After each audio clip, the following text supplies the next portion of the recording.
Hello out there.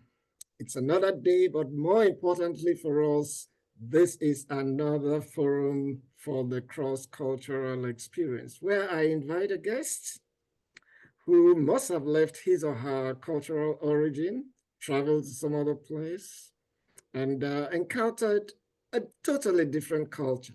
It might be exciting, it might be surprising, it might just be anything. The only thing is that it is different. And then, more importantly, what did you learn from that? Because we cannot travel and impose our own culture on anywhere we have been to. You are supposed to join them. Then when you go back home, you can become the usual king you are, queen, or whoever. I'm talking about my guest who looks like a queen. Her name is Valerie, and I would like her to introduce herself. What do you do? Welcome. Akwaba. Medasi. Yeah, Hello. go ahead. Hello and good afternoon, Dr. Uche, and good afternoon to good morning, good evening, good wherever you are, whatever it is. Everyone watching us today. I want to say thank you for doing this. This is absolutely important. More and more, the world is becoming smaller.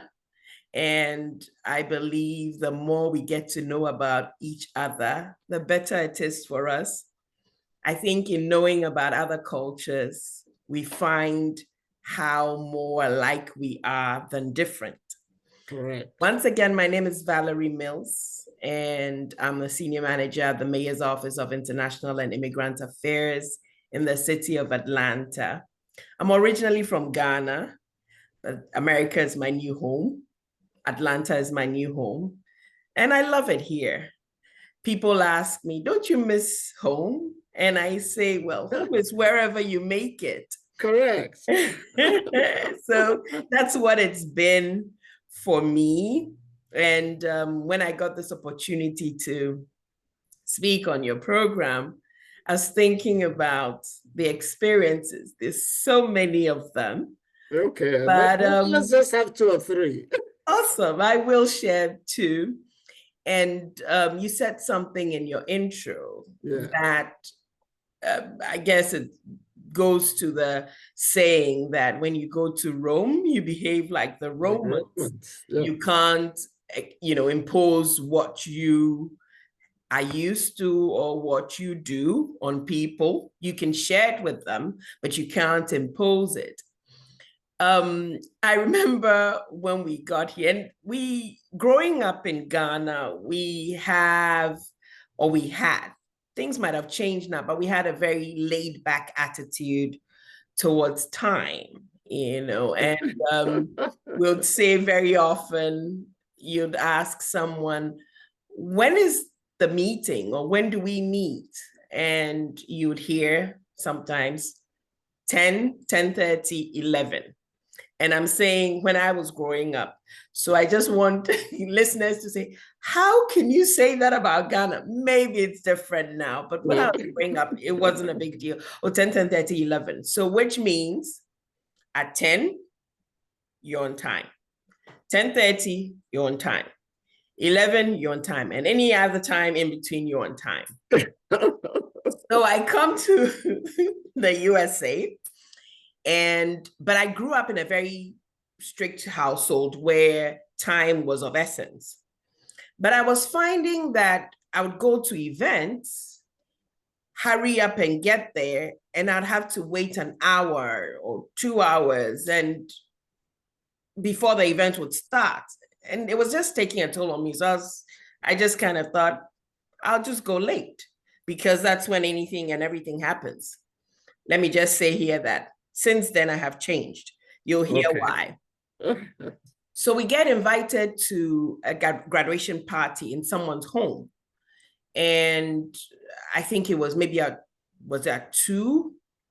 And as usual, I decided we'll go at 3 because we used to, my father used to say when he was alive, we got there before they chased the chicken that they cooked for us. Because that's how late lunch was served or dinner or whatever it was. Yeah. So we got there at 3 or maybe a little after 3. Remember, they were invited to come in at 2. Right. When we got there, everyone had left. Oh. Well, pretty much everybody had left. They had packed the food. There was nothing on the table. And our hostess was very cold. And I remember, actually, maybe we were later than 3, maybe closer to 4. Yeah, you were doing Accra time, huh? I know it's painful to admit it, but that's what I was doing. So we get in, like I said, very cold reception. We sit down, we try to make small talk, and it's not forthcoming. So after a few minutes, we leave. I look at my husband looks at me, he was like, what just happened? We weren't even offered water. But that was our lesson. So what we do now is we show up on time. If we're going to be late, we let the host and the hostess know we're running behind. Right. Just so, and to tell you the truth, I wish I could say, I mean, every time we've been there, things have started. No, every time we've been there, we sit and wait. But that experience taught me there might always be that one person who sticks to time. Right. And so if they give you a time, show up at that time. So that's one experience. Yeah, just before you go to the next one, Sure. This forum, I had a lady who is an American, and who I think she went to Zambia or somewhere there. And, incidentally, her name was also Valerie. Nice. and then she went there. She also had a time issue, so the people were late, and he was asked, hey, why are you late? And the lady just casually, politely, nonchalantly said, I don't have a wristwatch. That's a good one. I don't have a wristwatch. I don't have a wristwatch. And the lady said, but you should know. I said, I told you I don't have a wristwatch. Why are you? But I'm here. What is your problem? Yeah. Yeah. Anyway, let's go on to the next experience. Once again, you go to Rome, you behave like Rome. So she learned that I think it was Zambia, that forget about this, you must come there on the dot. No. Otherwise, people will say, I don't have a wristwatch. Exactly. That's a good one. But the second one is learning to advocate for myself. Oh, okay. I share with people that, once again, growing up, and I say these things, I give it this kind of a caveat that growing up, because situations might have been different for other people. Yeah. Growing up for me, your credentials pretty much spoke for you. You went to a place, usually somebody knew already who you were, you were addressed by whoever you were and or you are, and it goes on from there. But I noticed that here, your voice precedes you. So I learned very quickly. Well, actually, I haven't totally learned it. I'm still learning. That there's a saying that kind of captures this, which is you snooze, you lose. Okay. Be fast. Project yourself. Right. Let people know what you're doing. And it's almost as if constantly when we're somewhere and it's a group of people, somebody always says, look at me, look at me, look at me, I'm right here. And so for me, because I came here mid-career, right. And I was used to, I'd go places, they already know who I am. Yeah. And, the courtesies are accorded. But then suddenly it was like, okay, if they can't hear you speak, they can't hear you articulate what it is you are there to share, or they haven't seen that before, they really won't give you that time of day. Right. So I'm learning quickly, okay, don't keep quiet, don't make empty noises either, but speak.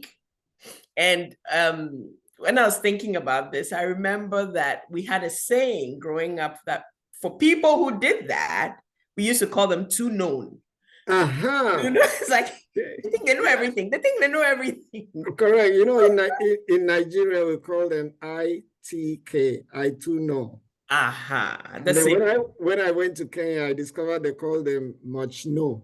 Much know. We call them too known, yes. So it's pretty much the same thing. I guess I don't know whether to generalize and say it's an African thing. I don't know. But you've already mentioned 3 countries. Correct. I believe it's just that sense of modesty, which is also reflected in the way we write our CVs. You know, if you tell somebody to write a CV, they start with the primary school they attended. You know, in Ghana, I went to Takoradi primary school. But here they tell you, I got my PhD in June or July or 2 months ago. They start from the big one and then descend. But exactly. That's modesty of, I went to primary school, I went to church, I went, no, you got to speak for yourself. Yes, you have to. So whenever I get an opportunity to speak to people who have recently moved here, I say to them, advocate for yourself.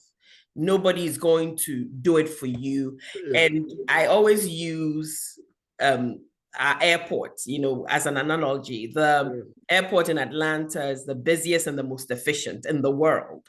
And for the first time when I got here, I saw there were concourses. Before I got here, actually, my husband was telling me about the different concourses. You take a train to concourse this, to concourse that, and you need to keep checking the board, which updates. You might be at gate something on a particular concourse. And about an hour before your flight, it will change. Yes. So if you're not looking, and even after looking, find an information desk and ask questions. Am I going in the right direction or I'm supposed to go in the opposite direction? Because otherwise you might lose your flight and people will be like, well, you didn't ask or you didn't say anything, so there's no way I could know. So for me, these 2 things, the thing about time and then speaking up for yourself, advocating for yourself. And telling, and actually telling people what you need. So every once in a while, almost as if you need to sit down and say, okay, this is what I need. Yes. This is what I expect. Don't think that people should know. You tell them, this is what I expect. This is what I need. And they take it up from there. But if you haven't said it, you might lose. Which is if you snooze, you lose. You lose. You remind me of one of my professors. He studied in the US, but in Nigeria, that's where I went for my undergraduate, degree. And he said, look, if you don't blow your trumpet, nobody will blow it for you. Why? Everybody's busy blowing theirs. Yeah. That's a good one. That's a good one. Okay, maybe this is a very good place to end the conversation, but I am immensely grateful, that you agreed to, and then share, be on this forum and then share your experience, especially people, because of what you do. When people come in, they need to adjust, and then forget about some of those behaviors, they used to have at home. And talking about people, anybody who wants to join us, this is cross-cultural experiences. Don't forget the S at the end, at gmail.com. And then just email me and then we'll take it from there.